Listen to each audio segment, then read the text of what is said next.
I've just, as you know, Mm. come from Yeah. a podcast this morning, which was 2 hours of me intently listening and engaging with two very interesting characters. Amazing. And I've been joined by yourself this afternoon, which I'm very grateful to your time. We'll do a quick intro so that the listeners understand a little bit about yourself. And then we're going to go into a conversation that involves no script, no prep, and just two blokes getting into it. Love it. Yeah. Love it. Bless you. So today I'm joined by Philip Eley. Yeah. He's a life coach. He's someone I connected through recently, through Leanne at her space over in Torquay. She's pulling together lots of local people with a similar mission of trying to connect with themselves, with each other, with the community, with new people. And it's a beautiful thing that's happening in Torbay at the moment. Such a great description. And it is a beautiful thing. And you're exactly right. Yeah. So Philip, as I understand, is a man of many talents. Artist. It's true. A multiple-time author. Yeah. A life coach. Yeah. An actor. Yeah, and that's true as well. Yeah. Runner. Yeah. Do keep yourself busy. But, you know, there are things that calm me as well. You know, there are things that I need that sort of creativity. So yeah, I mean, none of them there's, you know, too much pressure on. Occasionally I get deadlines with the books if I'm got a book coming out. So I've got a current book coming out in April and there's a couple of deadlines, but generally speaking, I like hobbies that pay, which is just, you know, it's nice. And, you know, things that I can sort of lose myself in for a while. So they're all sort of creative really, aren't they? But yeah, written a lot of books, mostly around well-being, and the art is something that just I need in my life. It's my safe space. It's my harbor. That's where I go when I need to just be, you know. Yeah. So when we connected for the first time at Leanne's open evening at her retreat centre called The Space in Torquay. Give her a plug because she's put a lot of work into that. Absolutely. And I hope she does very well from it because she's put a lot into that. And there's a lot on the line, which is what people don't realise when you've got a business. Absolutely. You're putting your everything on the line. It's true. So yeah, I wish her all the best with that. But she brought together some people that she felt were going to be important to her in her project.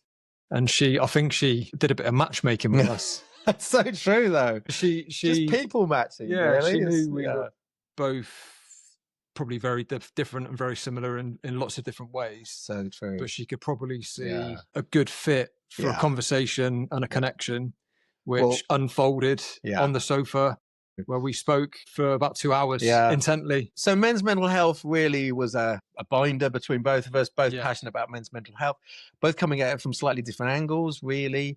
So I'd written a book called Pull Yourself Together, Man, which is kind of the opposite of the title. It's, you know, it's help, you know, find people who will help you pull yourself together rather than, you know, the sort of the normal phrase of pull yourself together, man. But it's also looking at yourself as a project that needs investment, time, work, support, creative ideas to help yourself, you know, be the best that you can be. And I think that's also something that you're passionate about, men being the best they can be, looking at themselves and going, okay, you know, what can I change? What do I need to be the best I could be, but also what do I need to be to give back to the world, to support? And I think that's where we kind of found a lot of common ground, right? I'd say so. And I think the only difference really from what I can see is yours are words on a page. Sure. And mine are words on a video. Very true. With the same intention of somebody at a later date. Yeah. Listening, reading. So true. And finding some kind of reason to resonate. Yeah. Whether that's completely agree, completely disagree, or just find some kind of healing from the words of another man. Yes. It's huge. Yes. So what would you say you've learned through the process of writing a book when you're starting to write a book about men's mental health? Okay. What you know before you start writing, and then inevitably the mission you're on of discovering what it is actually needs to be in the book. Completely. So I had a publisher called Free Association Books, and they contacted me and they said, this is great, we love it, we need to hear more men's voices in this. Can you meet with men and start conversations around mental health, emotional health, your struggles? And I'd been working for a long time by that point as a listener, as a coach, as somebody who's a mentor, but hadn't particularly, well, I hadn't got groups of men together up till that point. I got groups of men together, and the thing I noticed straight away was that they didn't have a language around emotions. A lot of the men that I was talking to, they recognized there was an issue. They recognized that they built up bad habits. They recognized that their emotions were unstable, or that they found that they struggled with difficult emotions. And then they would call it anger, and they would only ever describe their difficult emotions. Any strong emotion, it felt like they'd been told was anger. Whereas even with anger, there are nuances of anger. There are different strengths and types and shapes of anger. Mm-hmm. And what I found with most of the men that I sat with was that they were just trying to squash their anger rather than look at what it was trying to do, or why it wasn't effective, or where did that passion come from. I mean, you as soon as you relabel it passion, you're kind of looking at it different straight away, right? Yeah. Not to say that a lot of them didn't have problems because the way that they were expressing their anger, of course, but just the way that the men had sort of turned in on themselves often was not helpful. So one of the things was to, help men have a language around emotions, especially old men, of middle-aged men who had probably been told that they weren't allowed to cry, weren't allowed to express emotions in different ways. It sort of funneled down often to this one thing. And the other thing that I found really interesting was there was almost, once we got into it, in group settings, there was almost a male competitiveness around struggle, right? Yeah. It was almost like, I'm struggling the most, which isn't helpful, right? We all live our own journey, yeah. Right? There's no competitiveness about this, I mean, it's brilliant when people open up. It's beautiful when people tell their story and express their struggles and try and connect. But it's not a competition. It's no. Just not. It's a connection. It's a sharing.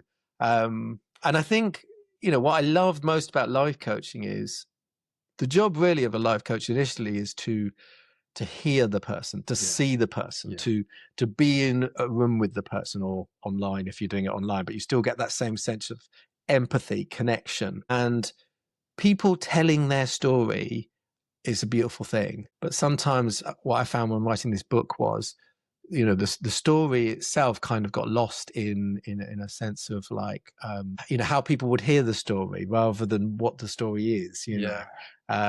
But yeah, that book was fabulous to write. Really lovely experience. And, I learned a lot about myself and men, and there was a lot of short stories in the book. What I really liked about that book was I had collected a lot of men's voices about small things. So there's a lot of bits of the book which are quite short sentences, but lots of different men's voices, because we're all different. You can't, we talk about men's mental health as if it's a thing, but actually it's just individuals, isn't it? Really, so it's hard to sort of group those things together. And, we'll never get that exactly right. But I think it's important to remember, every person has their journey, their story, their current situation, where they want to be, why they can't get to where they want to be. That's why I quite like life coaching, because it is much more individualized than writing, It's so complex. Yeah. Because it's somebody that might be at peace with their past. Yeah. Might not have a massive intention or motivation to achieve something in the future. Yes. Whereas somebody that's filled with anger about something that's happened to them has got this mission that means so much to them that they actually turn that anger into the fuel. Yeah. So it's no one size fits all. Absolutely not. And you think about, what do people want? And, everyone would have different answers to that. Even if somebody says, I just want to be happy. Well, one person's happiness, is a sort of, contentment. Another person's happy is excitement, adrenaline, and those aren't the same thing, right? So until you sit with somebody and say, what does happiness look like for you? And then you kind of get a bit more of a shape. But you're still, helping people use language around things that they really haven't used language around. They haven't necessarily unpacked what happiness is and and what that means to them, And I think the other thing is that people don't really understand the useful purpose of difficult emotions. So I think with life coaching, you can really sit down, and there is no difficult emotion that doesn't have a useful purpose behind it on some level. But people don't know how to access that. They don't know how to explore that. And it's, it's not an easy thing to get to, but it's really worth knowing. It's that. I mean, that's breakthrough. I talk a lot about breakthrough. When I do mentoring, writing, coaching, I'm always looking for the moments of breakthrough, and there are moments where it's like, and they are beautiful moments. It's interesting you talk about being in the emotion, because through the podcast, naturally, you hear common themes, common quotes. Sure. And even when I now face a little bit of adversity, or I'm going through something personally, I get messages and feedback along the lines of, "Oh, but this too shall pass." And I've looked at that quote in deep, at length and in depth. And there's a bit for me is, well, at the moment I'm at this. So too shall pass is in the future. It can't pass until I've moved beyond this. So this, I might not even be at this yet. It's like I'm entering that emotion, but I need to open the gateway to it, which is very, very difficult, especially if the primary emotion you're feeling is guilt or shame. That can block for me as well. I feel it blocking the emotion. So little things like me with the breath work and the cold water. It's like that's where I can access the gateway. And the emotion comes out. You're absolutely right. I mean, in my training is a thing called emotional logic. And in emotional logic, you look at emotions as stepping stones. And what also happens is they can whirlpool. So even when you're in the moment and you're experiencing this emotion, so let's say the emotion is guilt, probably a whirlpool around another emotion as well. So for a lot of people, let's just take a classic example of the sort of guilt anger whirlpool. So you feel angry when you feel guilt, and you feel guilty when you get angry. And even when you're in the moment, you're still unable to move forward to the next point, because you can't get to the stepping stone, because the stepping stone is you're in a whirlpool of emotion. It's an incredible sort of metaphor, and it is more than a metaphor. It is the way that we process difficult emotions. We're designed. Sorry, that was my good. We're designed to work through a series of emotions that we then kind of learn something from and move on. But the reality of the world is it's so complicated, and we are this bubbling, confusing mess of emotions, and we might have one that kind of we keep coming back to, but there will be a reason for that, and it's usually because it's not doing its useful purpose. And you have to look at what's this meant to be doing, and why isn't it? I find emotions fascinating. I mean, that's my big topic, really. I mean, that's something I'm completely fascinated by. Good. It's beautiful. I spend a lot of time analysing. And a lot of the podcast conversations, when I feel that there's something to go deeper into, that's where I like to go. So you could go so deep with this. So I'll give you an example. So people talk about core emotions. There is no scientific decision made on what our core emotions are. So they will range from we have 2 core emotions to we have 35 core emotions. Now that's a large kind of disconnect, but because emotions are also connected with language as well, right? So different cultures will have different languages around emotions.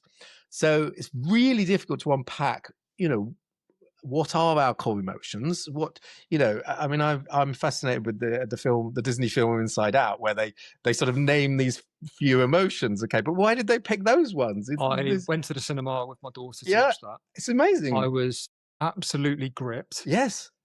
And it was like at that moment, because it was around 2 years ago, and I was about a year into this journey. Brilliant. Where I was unpacking things, becoming very intrigued in these other coaches around the world that teach different ways of thinking. And for me, that film at that point summarised everything I'd learned. And I came out and I said to my daughter, "Do you get it though? Do you get it? If joy gets lost, then anger takes the reins." But who's the hero of the story? Like, who's the hero? Sadness, right? So that's the beauty of that film. It's like you never expected sadness to be the hero emotion, because we're kind of taught that we've got to avoid that emotion, right? And the beauty of the Inside Out. So I used to, and still occasionally do teach positive psychology in schools. So I'm a trained teacher. One of the topics that I've taught for years is happiness, right? So it depends on the age of the child whether they call it, happiness or positive psychology, but it's the same thing, right? It's helping people to understand what happiness is and how to have more happiness. I noticed something that some young people would feel challenged by the very idea of teaching about happiness. But you're not teaching people how to be happy. You're exploring the topic of happiness. It's like you explore any topic, okay? But when that film came out, I realized that actually, I need to be teaching something a bit broader, because, if I'm only teaching happiness, there's definitely an implied idea behind that happiness is the most important emotion, right? But the beauty of Inside Out was sadness was the hero. And actually, there is a comfort of sadness, and sadness will bring something. But when you fear it, you sort of shut the door to the good that it brings to you, And I think that's true of most difficult emotions. And then, by the way, I never say bad emotions because there's no such thing. I never say negative emotions because there's no such thing. I just say difficult emotions, right? Because they are difficult, right? But we learn to fear certain emotions or to shut the door on certain emotions, and then they do become a problem. But ultimately, they themselves, the emotion is doing a job in you. It's doing a work in you. So when you're in a period of navigating a difficult emotion, because something is ongoing or something's happened, how important would you say it is to actively avoid distractions during those periods? So, for example, you might go for a walk to clear your head, and rather than listen to a podcast or music, you might choose to go without your phone, without any distractions, and just be present, look at the trees, look at the nature, to actually really sit with the emotion. Distractions are a really good short-term strategy. They're a terrible long-term strategy.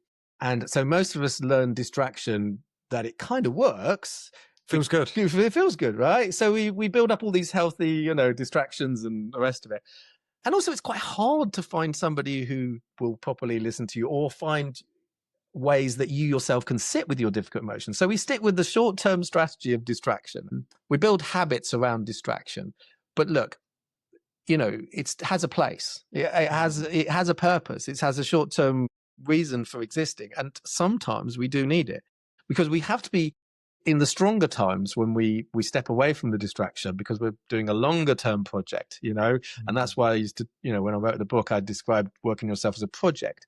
In any project, you've got moments where you need to be doing the long-term stuff, which is hard, and you've got to dig in, and you've got to, but the other times where you need to do the lighter stuff, right? So I don't hate distractions at all. I think they're really important, but they're really important as long as we know that they are short-term, useful, long-term, not so good. And the thing that you just described, the sitting with the emotion. So recognizing the emotion early, really useful. Like, what are the first signs in your body? Because, all emotions are bodily responses as well as in the head. And most of the sort of movement in well-being is away from mental health, physical health. Most of the movement and progress in well-being is they are the same thing.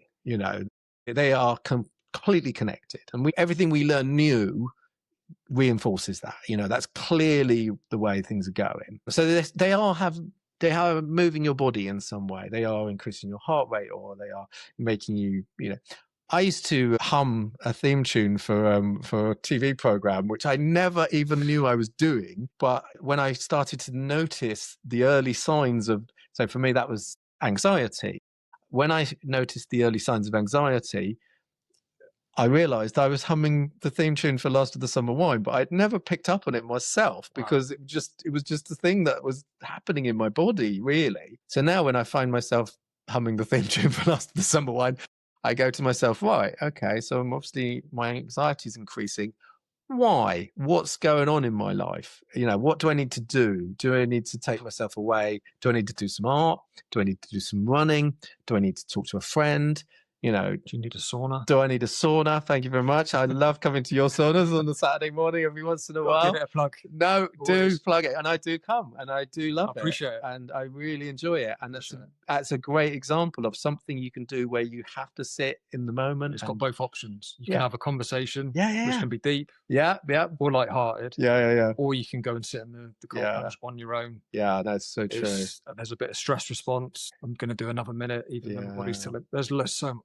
And I love the fact that you sometimes, I go with a little group and, you know, Leanne's one of them that we mentioned earlier. And we do have all of those conversations, the deep, the shallow, the silly. You know, one of the characters who comes along is always trying to bring it back to the silly. And then other ones like me are always trying to bring it to the deep. But we all work with each other and we all talk all through. And then you sort of say, right, now do this or now do that. And it's a fantastic thing to do. So that is part of now my mental health, journey that I do to keep myself, regulated, grounded, understanding myself. And it is, you're right. It's a good plug because it's accurate. I do use it. Everything I didn't know I needed, but also the local community needed. Yeah. It's another option. Yeah. I'm seeing people come when they're getting dragged along initially by mum or friend. I don't really like the cold water. Our saunas, no, I'm bored of saunas. I go to the sauna at the leisure centre. Little do they know the difference between being submerged in nature and the heat of the wood fires. Let me tell you another thing that I find that can be a key to some of the things you're talking about. So our brains have a thing called homeostasis. So they get used to what they know. So when they run in a certain state for a long time, anything else is seen as a threat to them. So even when we are completely dysregulated and we've been running an alert for a long time, somebody can tell us, you need to come for a sauna, you need to talk to somebody, but those things initially will be seen as a threat because they're moving you out of your homeostasis, what you've got used to, into something unfamiliar. And it's very difficult to, if you're in a threat state, an alert state, the unfamiliar is going to terrify you. Okay. So when we say, people have to be dragged along, yes, they do, because it's a good thing, but we also have to understand that the person sometimes we're dragging along is in a threat state. They because their brain has got itself into alert, which is, I honestly, this is one of my big topics that I think that the biggest key to most people's well-being is to renormalize calm as our resting state. And we haven't got that situation. We're very bad at that. We're honest. We are awful at it. As a society, we have moved into a situation where the normal is alert. That's our normal, and that is absolutely, detrimental to society. The health implications of that. Our nervous systems are not designed to run on alert. They're designed to occasionally move into alert when a threat happens. But normal, the normal is to be in that alert state. We have to do something about that. We started this conversation about men's mental health, but that's everyone's mental health. That's everybody. And I used to work with young people, and I was, young people were coming to me with chronic fatigue syndrome. 11-year-old children with chronic fatigue syndrome. That's a shift in our DNA. That's a shift in society. We can't allow that to be. Would you say that's actually a broken nervous system that's disguised? Yes. Yeah. Most things are. On some level, most things are to do with the autonomic nervous system. And everything that we do, which helps bring the moment, so anything that brings the moment is calming the central nervous system. But it's very but at the beginning, when you start doing it, it's painful because it's a threat. You really have to push through, and that's where you have to sort of be brave, and you have to have support, and you have to have people around you, and you have to have conversations. Because when you first get into this journey of the healing or the calming or whatever you want to call it, you are pushing against your entire instincts, and that's not an easy thing to do. But that's where we need to get to, and that's why we need to help each other. And that's why we need to be really like supporting each other. And yes, sometimes dragging people along to the good stuff, So really interesting, because it kind of confirms to me lots of things I've been experiencing and thinking myself through the changes I've made. I believe that from the outside, people that would have seen the transition that I've made, that would know me as the person that was like that before in the threat response, working very, very hard, being very, very effective in my occupation, at the detriment of my nervous system. So the changes that I made now mean I'm pursuing peace. Your whole system is changing. And it's visible, but where I'm getting to is that I believe that from the outside, people will think that I'm very odd. Okay. And that it's changed. Why doesn't he just go back to how he was? But to me, that's the sad thing, because I know, not all the time, don't get me wrong, but the moments where it's working, which can sometimes be for weeks on end, or even if stuff happens in life, you still feel that you're in control and you're not going to that, you've not broken the system and gone into the heightened anxiety and the hypervigilance and the poor health and the poor bowel, because they all come as one big package for me personally. So when I'm living in that better way for me, the sad thing is that I find it hard to feel like I'm convincing others that it's worth that effort. Because on the face of it, again, I might not be earning as much money as I used to, because I'm not doing as much overtime. So therefore, I'm not spending loads of money on new clothes, and materialistically, I'm not thriving like I was. But for me, it's life is so much more than that. So that's the key, isn't it? So you're a pioneer. Therefore, some people will see you as odd, because that's not how society is set up, right? So you're a pioneer.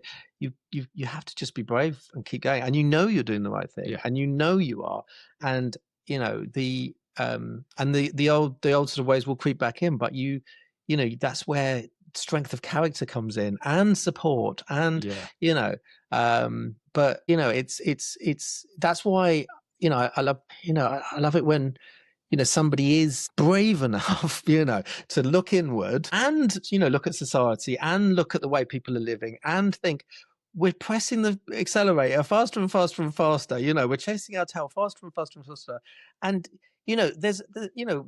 we kind of create a society where we have a sense of pride around that, but it's not anything to be proud of. We're destroying our souls. We're destroying our nature, and because our nature is designed to sit and reflect and talk and listen and have community and be in the moment. And the people who are currently looking at you and thinking that you're odd, they are going to see how much more at peace you are, how much more you have contentment in your life, and ultimately that's the big difference. What's there is no value for that either, and it's also the space you create for the unknown thing you haven't done yet. No, that's true. It's like a muscle you grow. It's so true. It's so true. So if I look back on the last 12 months, for example, I've run a trail marathon. I've bought a sauna. I've done 50 podcasts. All whilst navigating life. But I don't know enough about your story, but I think you were lucky in the sense that you got out before you crashed. Okay, maybe you did crash. Okay, I don't know. I mean, I'll tell you about my crash first. I was just about to come to that. Okay. The question I had. Because for me, there's a clear moment when I started the journey to where I am now, when I became the seed of the person I am today. Yes. So was there a moment for you? I ended up in hospital. I mean, I nearly died. I mean, I was running faster and faster and faster, and everything was. I mean, I was literally running faster and faster and faster, and metaphorically running faster. And I mean, I have the sort of personality that, like you described, that will always go faster and faster and faster until I stop it and look at it in the face and go, no, that's just conditioning. But back then, 4 years ago, I was acting, I mean, I'm still doing all these things, but I'm pacing myself differently. And I'm also prioritizing the other things, the calm things. So it's about priorities. I can probably do Stella calls them the anchors. Yes. Yeah. I can probably do as much now as I did when I was running. In fact, I know I can do more now because I have more headspace.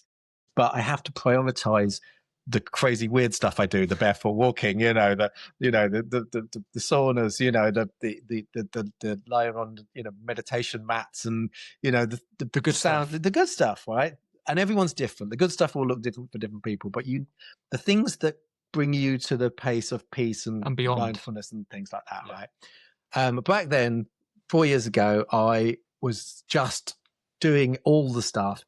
I ended up, when I got a smartwatch, noticing my heart rate wasn't like other people's heart rate. And I thought, this is odd. Mine is slow, weirdly. Even though my personality is fast, my heart rate is slow. It's called bradycardia. I ended up in hospital. I wasn't allowed to sleep through the night because my heart rate was dropping to 25. And that's basically like, pretty close to death at this point. And they told me, that I had to change what's called my parasympathetic nervous system. So I knew it was to do with my nervous system that was causing these things. And so I had enough knowledge in what I'd already done over the years to really understand how to do this. I was lucky, right? I didn't have to start from scratch. I just had to finally take on board all the stuff I'd been teaching for the years. Was there a moment where you felt almost like, this is worse, that I know the impact, but I did it anyway, in comparison to someone that does it without the knowledge? It's almost, and I do it where I'm like, I know that all that was wrong, and that it would cause what's happened. I still did it. I suppose so. I suppose so. There was I think I was able to laugh at myself. It was really scary when I was in hospital. I didn't think I was coming out of the hospital. I genuinely thought that was my last days. And it was genuinely scary. What did you regret the most? Gosh, there's not I'm a good dad, but not being a better dad, right? Okay. That's just a male. If I'm a good dad, I'm probably, my children absolutely love me and I do everything for my children, but they're still lying in that hospital bed thinking, if I'd have looked after myself, I actually would have been a better dad to you. If I'd have been less busy, you're making me cry now. If I'd have been less busy, I'd have been a better dad to you. That's the reality of it. My relationship with my children is great, but I can't get back the times when I was, trying to busy myself into oblivion, but then I've got, the rest of my life with my children now, and I'm looking after myself. It's a beautiful thing to be able to now pass on. Because I feel the same in many ways. The first 10 years of my life as a dad consisted of me believing that I had to provide, to the point where I convinced myself that much that I was providing, but also spending money on silly clothes. The balance had gone. Yeah. And what's the thing we need? So we need to be role models. And what do we need to role model? Healthy life balance, healthy relationships, how to, understand yourself. That's what we need to be modeling. That's how to be a good dad, right? Put your face mask. Take ownership. Put your own face mask on first, right? If we want to, that's what they say on the aeroplanes, right? The thing comes down, you have to put your own face mask on, then you put it on your show. And I know that goes against all of our instincts, right? But it's right, because you have to model. So now as a dad, I'm modeling much healthier choices, and that's the gift, that's the thing. But you're right. It's, it's really hard because, people are saying, oh, you should be working harder. You should be doing overtime. You should be providing more material stuff. Well, actually, they've got everything they need, but what they actually need now is to understand how to, I think process emotions, how to be in the moment. Sometimes get lured into the negative impacts of social media, where they might hear a comment from their kids saying, oh, I'd love to go to Australia. And then it's like, right, for me to achieve that, I need to work for 2 years solid, every amount of overtime I possibly can, so that in 2 years I can take them on their dream holiday. When really that was just never something that as a family unit was meant for you, because it's not within your circumstances of what actually is a more balanced lifestyle. Exactly. And also that trip to Australia isn't actually what they need, because that's just a sticking plaster. Because their life is out of balance, they think, oh, I want to do that. But actually it's just a glittery jewel over here, right? We're working towards the glittery jewel. We're not looking at all the gold that we've got sat here, right? So, well, for example, I talked about this on the podcast I was on earlier. My family holidays consisted of bodyboarding down in Poles F.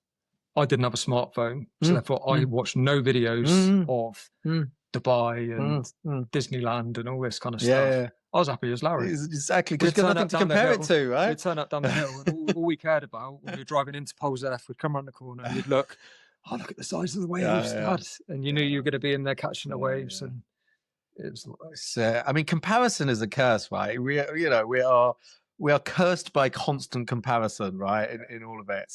So when you're going to Poles F and that's all you know, and you don't have a smartphone, so you're not, you're loving it because you're in the moment. Of course you are, right? But as soon as you like put a smartphone, they're comparing themselves to their mate who's gone to Dubai. Because all you're really doing is we're a meat suit with sensors. Yeah. So all I remember is the smell of the sea. Yeah. The feeling of walking on the beautiful sand at Poles F Beach. They're the memories. Yeah. And the music that you'd associate with.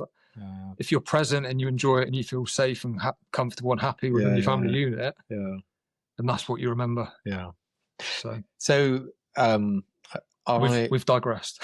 Oh no, we haven't digressed. I just was going to go back because you said to me, "What was my moment?" Yeah. I was going to say to you, "What was your moment?" I don't think we've got time to. Okay, that's fine. Go into it, and maybe it's detail, or maybe it's you're not ready to. It's not too dissimilar to yourself. I didn't end up in hospital, but I was broken. Yeah, bless you. And I was. Yeah. I did. I spent the whole of my 30s really distracting myself, keeping busy, providing, and coping with life and coping with the symptoms that I had with IBS, labelled as IBS. But I dedicated 4 years of my life trying to solve it. Yeah. Trying to beat it, trying to have the right diet, the cameras, every test possible. And then you end up just thinking, right, it's not going on, I have to live with it. What I know now is that it's just stress and trauma accumulated through the job I do, being stored in the body because I wasn't in a position to understand how to process it. So I just kept on stacking on top of it. Rewind 3 years ago, I had a moment where I realised that I was underneath a mound of rubble. Yeah. But I could see the light. Yeah. So I knew it was my job to not overnight, but systematically start pulling the rubble off. And there's been moments, which is where it's the hardest thing, is when the rubble gets added again through life and you no longer see the light, but you've created the changes and you trick yourself into thinking you've messed up because you're like, I was so comfortable. I was doing a job that I was very good at earning far more money. And in those moments, the doubt creeps in that I've done all the wrong things, but then I keep doing the things I know will free the rubble up. And sometimes it really frees up and I'm in a very good place. And I'd only be sat here with you today if I was in that place, because recently there's been some further hurdles and adversity to navigate through. So I had a period of not feeling able to sit and have a conversation with someone in the way that I would like to. Because I would hate to do it in a place where I'm feeling angry or not able to turn it into a positive and come across in a way where I would want to listen to it myself. But so it's back on. I think thank you for sharing that. And you have to be kind to yourself. You have to be gentle with yourself. What we're battling is so many things on so many fronts. Like you say, the day-to-day stresses, but also like societal pressures, social media, all of this stuff, right? And then, like you say, you're trying to dig out this rubble and it's falling down. You need support networks. You need really good friends who will listen and just keep listening while you talk things through.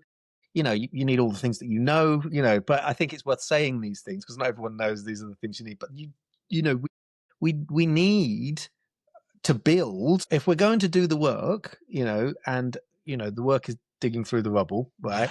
And reaching for the light, then you need tools and help and support and but you also have to be kind to yourself, because there will be times when you actually do still need to fall back to the distractions. That's there. It's not I agree. It's not possible to do the long-term stuff all the time. No. There's a video which encapsulates this process beautifully. And it's, I think it's almost like a piece of art where there's a man climbing the stairs on a trampoline. Climbs up 2 steps, falls on the trampoline, bounces back. I know the one you mean. And then he thinks he's at the top and he falls. And I think when you get to a certain point in this process of doing the work, and you find moments where you feel so content and peace and that you have got it right, when you fall off that, that's the hardest bit. Because the bottom pit where you land is the same bit as where you were many years ago. So you convince yourself, so this isn't a temporary thing. I'm back here again now. Little do you know. Have we got time for 2 little thoughts on that? Go on. 2 little thoughts on that. So first of all, healing from mental health, emotional health isn't linear. Usually physical health healing is linear. What actually happens is it's the drop backs. So what happens is, because of the way trauma is stored in the body, as you do the healing, it will release more trauma. So that's actually a drop back. Okay. So that's the falling onto the trampoline, but you don't bounce back straight away. And actually, that bit, everyone I've ever worked with, what happens in that bit? So there'll be some progress at the beginning, as you do the work, but as then the body releases more trauma down, okay? And what happens there, that's always the key. If you can get back up again there, then you're not starting from where you were. Healing from mental health looks like that, okay? That's the first thing. And the other thing I would say is I describe healing from mental health, or any kind of, thing that we're talking about, stress, chronic stress, all of those things, basically, whatever the healing is, whatever the work is, if it's going to look like that. But also, I liken it to the seasons. I think the way I describe it is, picture autumn as a letting go. We usually have to start by letting go of a lot of stuff. So the beginning part of the journey is a letting go. You release, you talk, you let old habits go, then you have a winter. Now, winter's painful, right? And so that's the sort of first drop, right? Winter is like cold and like, what do you need in winter? You need comfort. You need protection. You need to retreat. You need silence. You need to be on your own. You need warm fires and lamps and things, right? Yeah. That's the winter period. And it's really only when you've pushed through those 2 that you start seeing the little shoots and hopes of recovery, actual recovery. Because you tend to get false springs back here, right? Where it's like, I'm a gardener, right? The worst thing you want is a full spring, because you plant all your delicate things out. They die in the first frost, right? That's what happens to most people when it comes to this journey. So I'm telling you, okay, if this is the first frost that you've just described, you already pushed on. You've got past it. I couldn't be here if I hadn't. That's the proof. You've already got past that first frost, right? So inevitably, there will be now, some climbing. I'm not saying there won't be another drop, because that's the way body works. I'm just warning you, there could be another drop at some point. No. But you're sticking at it, and that's the strength, and that's that's the strength of character that's needed. But also the support networks, which I keep coming back to, and the self-care. But those, we need different things in different. We need to understand where we're at in the healing process and what we need, because a lot of people, they'll only do all the spring stuff, which is pushing yourself. Well, no, you're just stuck back in the same thing, right? Some people need the self-care and the warmth and the winter stuff. That know where you are. Anyway, that's very interesting. I'm actually going to be completely honest there as well, because I'm doing a podcast and I can't always just go for the comfortable, rely on the guest, and not ever go with that moment where I feel like being a little bit more vulnerable myself. So, because it's got to be useful to somebody listening. Yeah, that's the point. That's what we're hoping for, right? So, and it's very relevant to what we're just talking about then, but it also brings back what you said at the start about sadness being the hero of Inside Out. And I had a thought when you were saying that earlier, but I didn't come in and say it. So that's twice.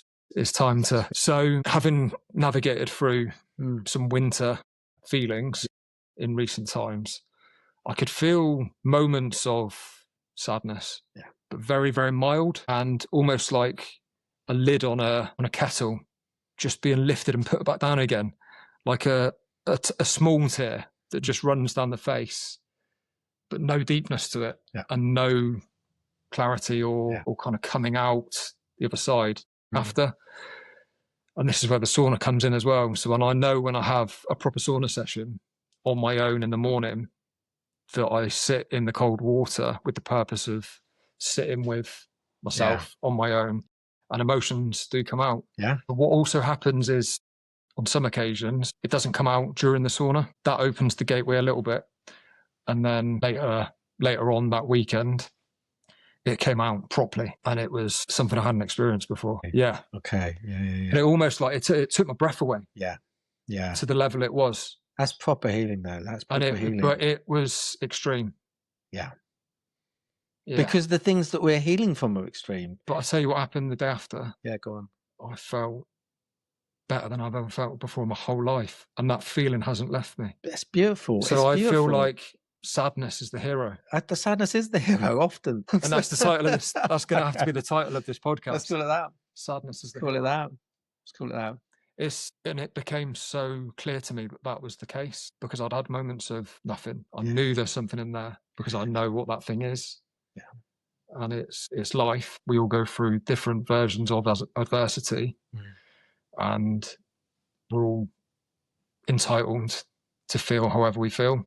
And I know that I've been bottling it up, and it's been affecting me to the point where I haven't been able to do the podcast. And I've been very withdrawn. And my relationships with everyone around me have kind of been impacted by that. So for me to then come out, feel like I'm coming out the other side now, it's impacting on everything in my life. So I'm just super proud of you that you've done that. I'm just super proud of you. I mean, but it felt like anger was the blocker. Okay. Yeah. And it's like forcing myself to do things, dragging myself along, because I know that I'm doing that for the greater good, and to pull joy and happiness back into the driving seat, even if anger wants to stay there. Yeah. No, that's it. You're practicing what you preach. You're living it. That's all you can do. It's so easy with people that do jobs like what I've done for 20 years, where it's all stored up there, it's all backlogged, and you don't know how that's affected you. No. And it shows up in ways that are completely unsighted to you. Yeah. And I lived that. Yeah. But then the breakthroughs I've had and the realizations I've had means that when I creep back, when they start reappearing again, like you're saying, the same trauma comes back, but in a different version, for a different reason, in a different way. Yeah. So then I have to explore it again. Exactly. This is why it looks like that. And that's why it's, seasonal. And, I mean, the scary thing about it being seasonal is that you sometimes end back, almost at the start again. But the reality is, it is progress. It's huge progress, and you never actually do end up at the start. You always end up so much further on. It's just that we don't feel it like that. But the fact that you were able to feel those things and you were brave enough to sit with those feelings, that's progress, right? The fact that you can now talk about it, that's progress. The fact that you're sharing those things to people, but also supporting other people to feel those. It's all progress. It's massive, massive progress. Yeah. I'd love for people that were stuck where I were stuck to have that moment of letting that sadness out. Yeah. If not, then the way I see it is that could stay for years. It does. I mean, it's manifested into something else. Yeah. It's like you said earlier, there's these secondary emotions that come. Oh, well, I've messed that up now. Yeah. I'm a bad person because I'm not showing up to relationships in the way that I want to show up. So I'm blaming myself for that as well now. Yeah. So processing through emotions is a complicated thing, and everyone has we have a pattern, we have a pattern that we build up over time, right? So like everyone's little pattern will look different. That's what I do in emotional logic, is try and understand people's patterns. But the other thing you talk about is the shelf, that's the thing. It's called the amygdala, as part of the brain. All that. But the reality is, it feels like it's infinite, right? It feels like we can shove. No, it's not infinite. It snaps. It fills up, and when it gets to a point where it's already carrying all that stuff, we're one step away from that thing all the time. The snapping or the breaking, or we're at capacity. Yeah. So everything that we do that's healthy and all the stuff that we're talking about is always letting that set itself back to where it needs to be. But that's when it then releases some stuff from even deeper inside. I mean, one of the things I find difficult about some things around well-being is people talk as if there's like one or two secret things. It's really complicated. It's really and I think we have to be honest about the fact that actually the journey's hard and it's winding, and I just hate things where people make them out to be simple. No, they're not simple. They're actually really complicated, and they're very individual. There are certain things that are true for all of us, but the patterns are different. The shapes are different. The way that we describe emotions is different. But yeah, it's always the right thing to do to go on that journey. I love how you use the word shapes twice now, because it's part of my title in the podcast. I sometimes try and work out why I chose that word, because I had suggestions of, why don't you call it shaping resilience? And to me, that's like I'm trying to tell someone I can shape their resilience. That's not the case. It's the same as what you're saying. What I'm saying is there are many shapes and sizes and variations of resilience. Yes. It's not something that you can teach. Yeah. It's certainly not something I can teach someone else, how to become resilient. No. For me, it's about how can we share stories of different versions unique to that person. Absolutely. And really the resilience is that bit there, isn't it? Yeah. It's the bit where it's like, you have to pull all your resources together. You have to pull all of your support together. You have to do all the things to when you're at the lowest ebb, but I'm going to push on because I'm still reaching for the light. There's a bunch more rubble falling upon me, but I'm still going to reach for the light. I love how I get to use this podcast to reflect on lessons that I've just learned. There were two things. You said lowest ebb, which is something Olly Hall-Green said, that your lowest ebb is the portal to your greatest self. That's it. Yeah, and that was one of the best lines I've heard. But what I wanted to say was that in regards to resilience, and we can say the same for bravery, is that quite often the feeling you get that you're not resilient or that you're not brave is actually like, that's the exact emotion that you should feel to actually be doing the opposite. 100%. Because you can't possibly be brave without feeling scared. No, 100%. Because if it was easy, no matter what it is, say if you were going to jump out of a plane, but you love heights, that wouldn't necessarily be brave, would it? It's the person that's there that feels like they're not brave. Completely. I'm completely petrified of this. I'm completely petrified of opening up about my men's health. But I've done it. They're the bravest. That's the brave. I think of like when I'm acting and, I get stage fright. Most people I know who are actors do get stage fright because they care passionately, So you've been working on this for a long time. No, there are people who don't, and then they just sort of walk out as if it's, And I sort of think, well, are they experiencing it in the same way? Because I know that the stage fright is just me telling myself how much I care about this thing, but I have to be brave to push through that and step out. And it's really quite intense that first time you step out on that first night, and you've thought about your breathing, and you've thought about all your lines, and you've remembered your first word. But ultimately you could walk out and you can just go, I don't remember why I'm here. You could, right? Yeah. So we've all got moments like that in our life. Every time I do this. Yeah, every time. Not so much when it's a conversation. I knew this one because we'd had the conversation. Not as deep as this before. The time before, we very much kind of just realised we connect. But we talked about a couple of things. Yeah, so knowing that, but then maybe you just see that there's some depth of connection here. I wouldn't say that's the beauty of this world.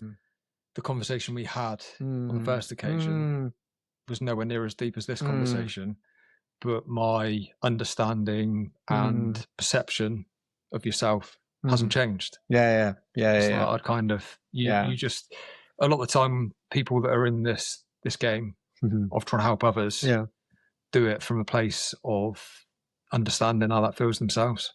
I'd say almost always. I would say probably always. Yeah. It's only people who have, been at the, depths of despair, lowest ebbs or whatever, who then go, okay, I learned some things about myself, and, that's important. And then you sort of, you help one person almost by accident, by sharing your story. And so much of it is really just sharing stories, isn't it? But, and then obviously you build up, sort of knowledge and stuff, but really at heart, it's a bunch of people who are sharing stories of resilience, hope, connection. Yeah.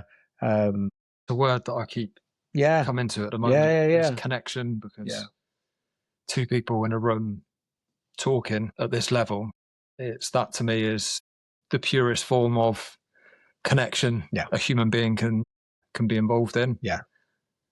Whereas how much of our lives could we, and probably do we, spend just go in at that surface level? Yeah, you right, mate? Yeah, you.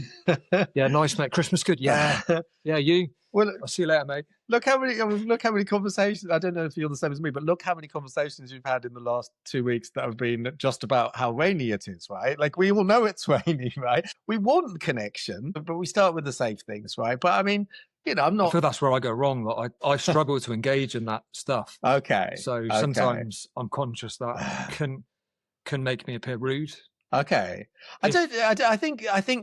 I mean, I know you well enough to know you're not coming across as rude. I think, there are people who want to quickly move into the deep, and I would be one of those as well. But I also think, I mean, I totally get it why most people are talking about the light stuff, but they are still wanting connection. How can we make that happen? Well, it's not easy to even find time in the day to have a long enough period of time when you can have that connection. I remember being at my mum's house for a roast dinner quite soon after I'd made some initial changes, and I was in the living room, and I was stood up with my eyes closed doing some breath work, bringing in some Tai Chi.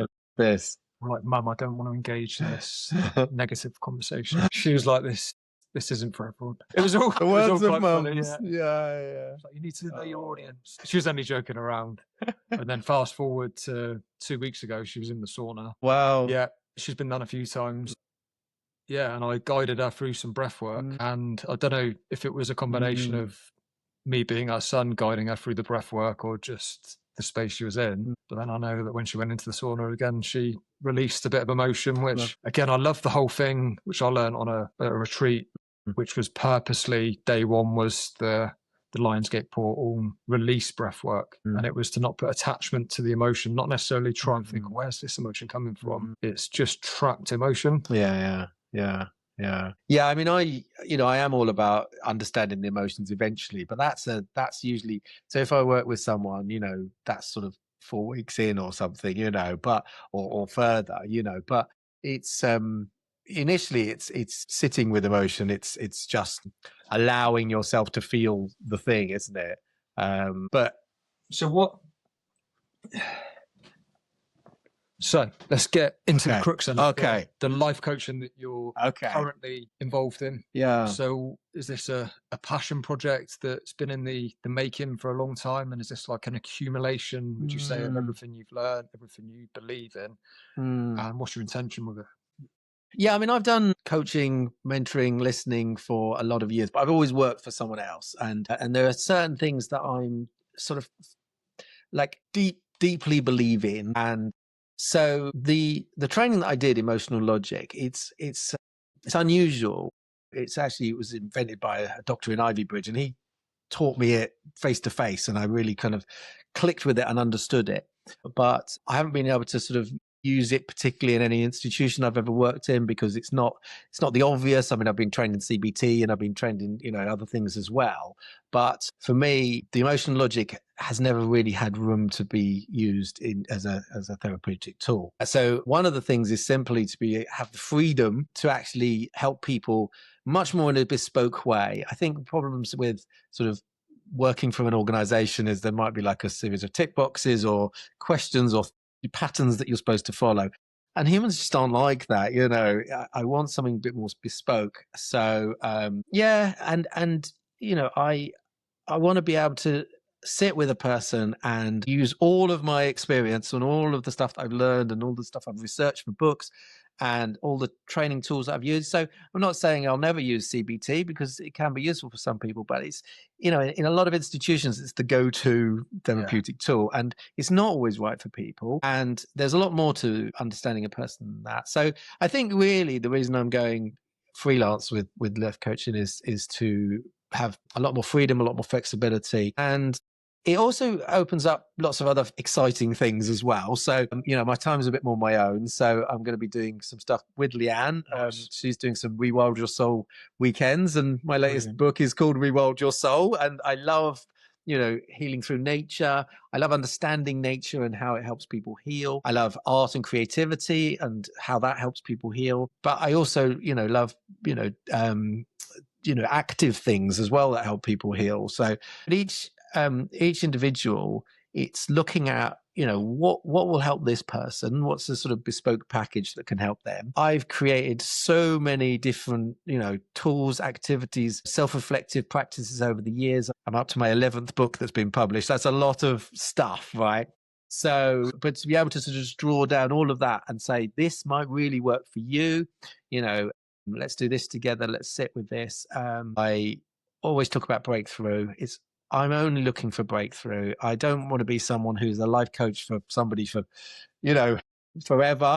I'd much rather be a short-term help for, I'll work with somebody, for a longer period of time if needed. But for me, we can make breakthrough within a few weeks. I know we can because I've done it, hundreds and hundreds of times.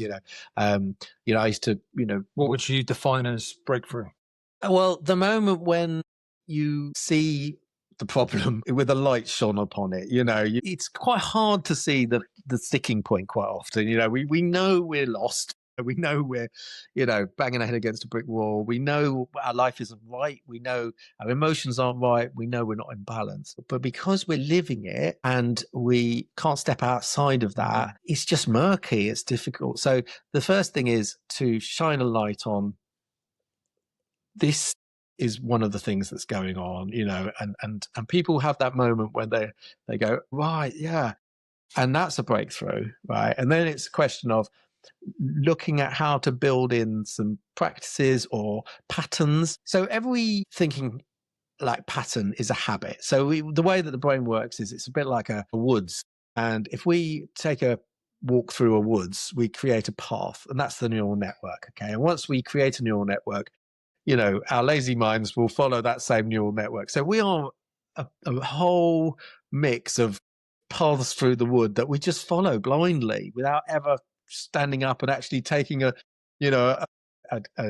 bird's eye view of the woods and going, oh, actually, that's not a very effective path, but we've just trampled it so many times we can't get off it, and actually, getting through the brambles to cut another path is hard, difficult work. That's why you need somebody with you. You need somebody who can step outside. And so the breakthrough, I like the brambles. Yeah, the breakthrough really is like, that's not actually the best path for you.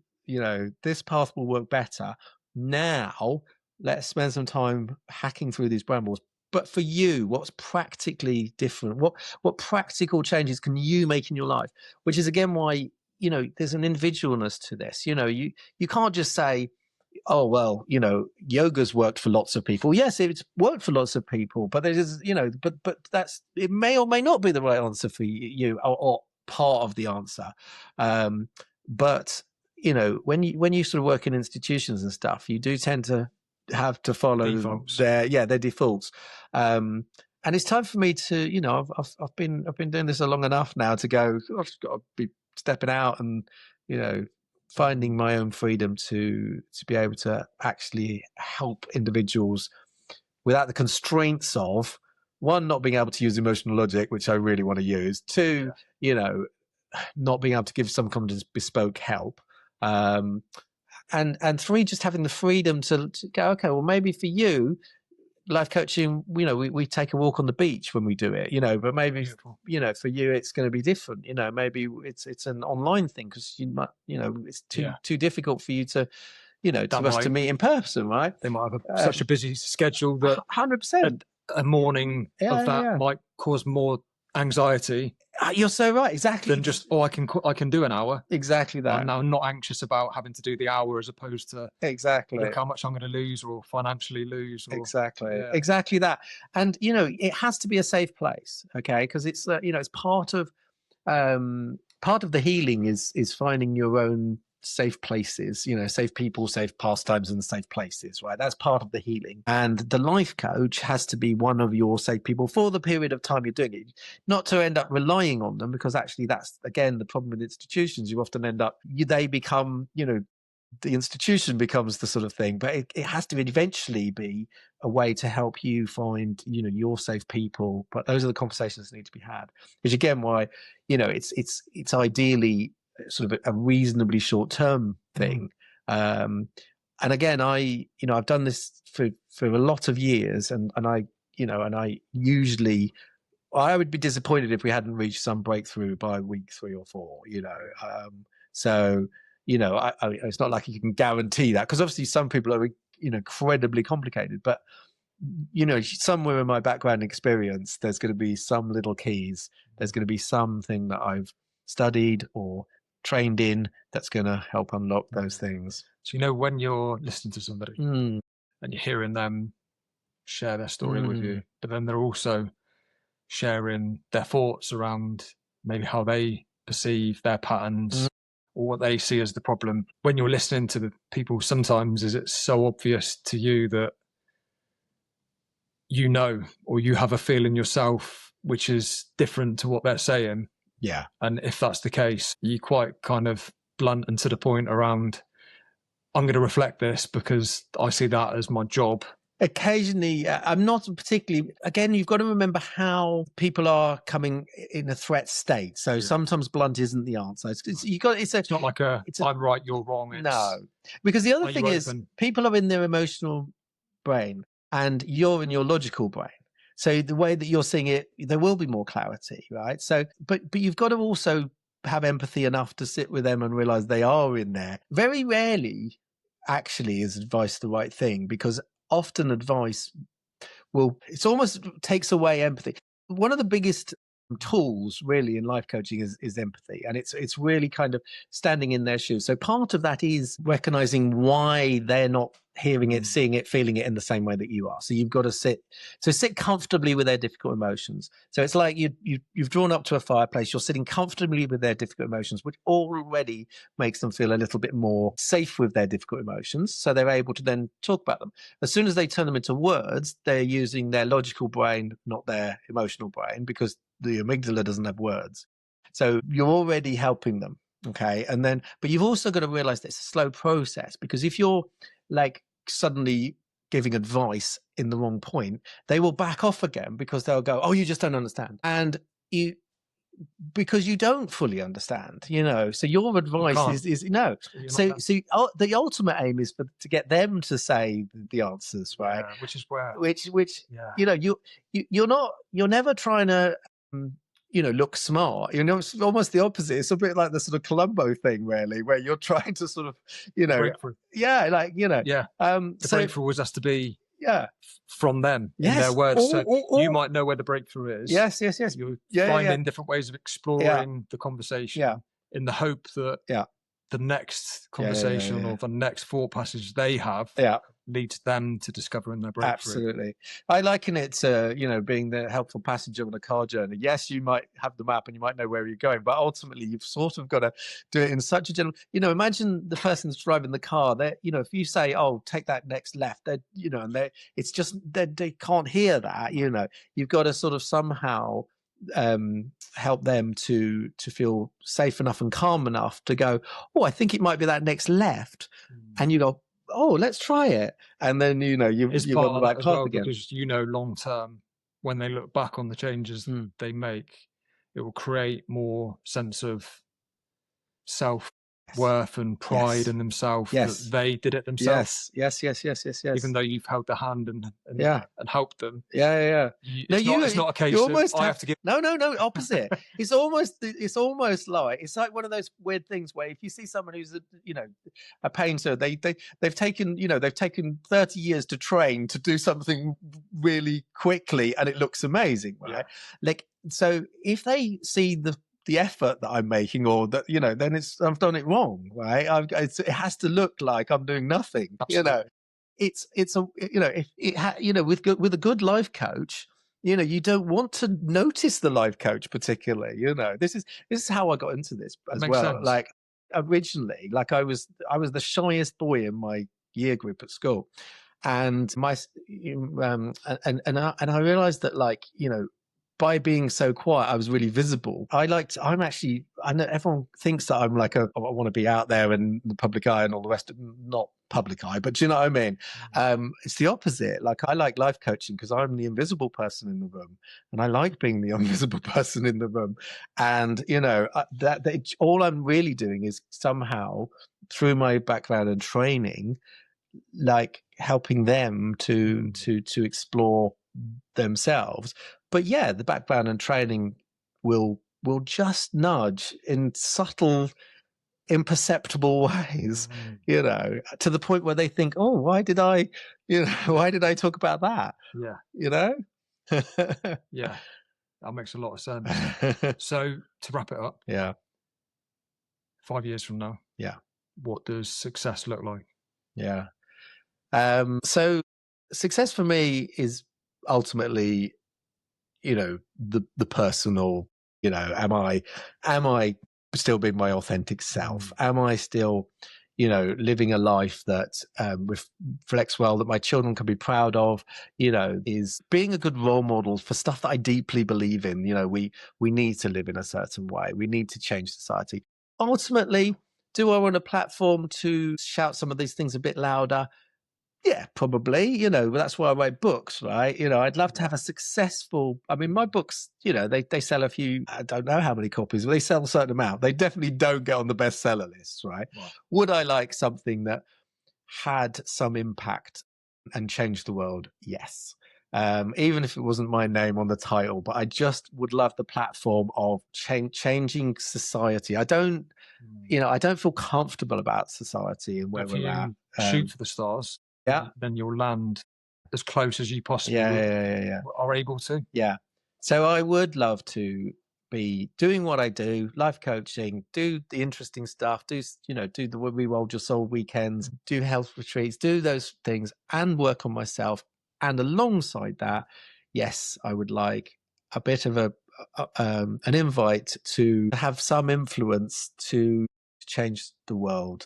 I think the more people that can have that mentality, as opposed to what difference can I make? I'm just one person, because every person that has made an impact on the world is just one person. Yeah. And we've all got the ability to, I feel that anyone with a positive intentional message, that weighs far greater than any negative emotion or message can and will ever have. Yeah. I think once we're in that heart center, it lights up a room. Yes. Without realizing, you can walk into a room. Well, because people need it. People, and again, you know, what do people need? Well, they need contentment. They need, you know, more life balance. They need to be listened to. Ultimately, they need to be able to tell their story. And if you're a person who will let people tell their story, then you will always be needed in that room. I think it's a phrase I love is the unconditional safety. Where it's regardless of what you say next, there'll be no judgment, because that is the freedom then to actually just let it flow. Because else, if that isn't the case, there'll be a filter there of, is this acceptable? Is this going to change that person's perception of me if I say a certain thing in a certain way or offend them? Or because we're all different, and it doesn't matter to me what's happened. People might have done something wrong. They might regret certain things. There's a line. That's happened. Let's move on. And let's grow. Yeah. And some of that as well is quietening your critical bully, right? You know, that's just there telling you. Because you have to look inwards. If I'm going to judge that person, then deep down, honestly, what do I have to judge about myself? And how's that going to make me feel about myself if I judge that person for something I've probably done myself? Yeah. Brilliant. Bless you. What a conversation. That's great. It was amazing. Thank you so much. I've learned something. I've learned a lot. Little did I know how much I was going to learn in that conversation. Because I listen to a lot of podcasts, and some of the ones I get drawn to are very much along the lines of the conversation we just had there, where it's going into the emotions and the patterns. And it's fascinating, and there's so much more to learn, right? I mean, I've studied this stuff, but I'm nowhere near understanding. But the reality is, no one is. Right, there is no one who has, you know, really got to the heart of this stuff, and that's, you know, we're just learning. You know, we're just all of us just learning together. It's a jigsaw. That starts off as 10 pieces. It then you think you found 10 pieces. You come to add those 10 pieces, but it's now broke. And it's now 100 pieces. So you it keeps getting bigger. The amount that's on that jigsaw. So true. Exactly that. Yeah, and that's how I feel about it. Yeah. It's a good jigsaw though. And it's beautiful along the way. It's a great game to play. It's a great game to play. Thanks for your time. Oh no, thank you so much. Bless you. Thank you.